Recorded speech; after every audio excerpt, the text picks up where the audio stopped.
Hola, mi nombre es Paulina Villegas y junto con Verónica Rascón hablaremos sobre Unidad Nacional y Modernidad, de 1940 a 1958. 2.1.1 El proceso político en México durante el periodo. El sistema político mexicano durante el cardenismo asumió como características la negociación, el consenso, el discurso populista, inclusión de demandas de campesinos, obreros, empleados y entre otros. El general Juan Andreu Almazán se lanzó a la lucha electoral en contra de Manuel Ávila Camacho, que para asegurar su victoria recurrió al ejército, ocupando calles.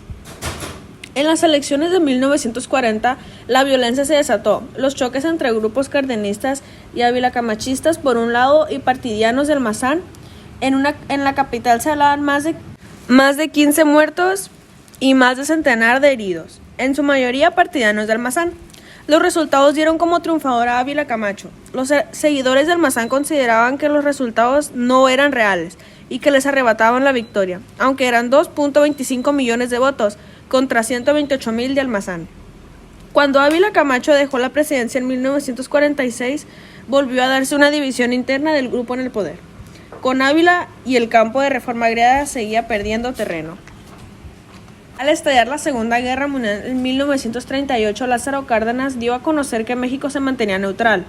En 1941, siendo presidente, Ávila incautó barcos, así que el 14 de mayo de 1942, Alemania hundió el barco petrolero, y 8 días después, el buque tanque Faja de Oro.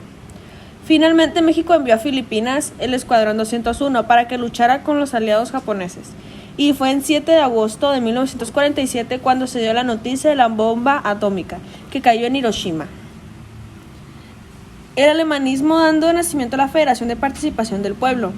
La campaña fue intensa con incidentes de violencia y los resultados oficiales dieron un 74% de los votos a Ruiz Cortines y solo el 16% para Enríquez. A Ruiz Cortines le decían el viejito por tener 62 años, era administrador y fanático de las cifras. La economía se complicó, bajaron 10% si la sequía continuaba. Se emitió la ley Simpson para combatir la escasez y carestía de los productos básicos. 2.1.2 La política de sustitución de importaciones y el desarrollo estabilizador. En la Segunda Guerra Mundial de 1939, aceleró el crecimiento industrial mexicano a partir de 1942. Las exportaciones de materias primas agropecuarias, mineras, de petróleo crudo, piscícola y fruticola crecieron y el país contó con dinero suficiente para importar equipo que empezaban a necesitar sus fábricas. Sin embargo, como Europa y Estados Unidos estaban absorbidos por el esfuerzo bélico, no pudieron surtir los bienes que México demandaba y podía adquirir en ese momento. De manera que el impulso de industrializador tuvo rienda suelta solo después de la guerra, bajo la presidencia de Miguel Alemán. El proyecto industrializador puesto en práctica por el presidente alemán inició con una serie de medidas. Primero, elevó los aranceles, especialmente el mecanismo de licencias, la prohibición de muy variadas importaciones con el fin de proteger el mercado interno para las empresas ya instaladas en el país. El sistema de licencias luego se convirtió en el principal instrumento de la política proteccionista y fue reforzado aún más por las devaluaciones que encarecieron los productos del exterior. Para 1949 se anularon los gravámenes para algunas importaciones, con tal de robustecer el proyecto industrializador.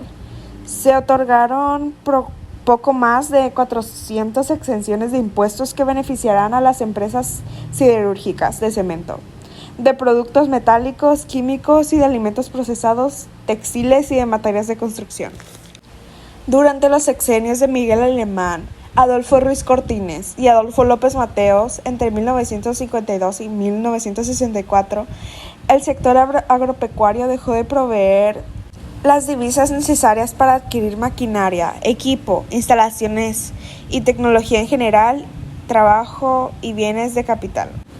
El Estado mexicano favoreció la inversión y reinversión de las ganancias producidas por las empresas, especialmente en las manufacturas de transporte.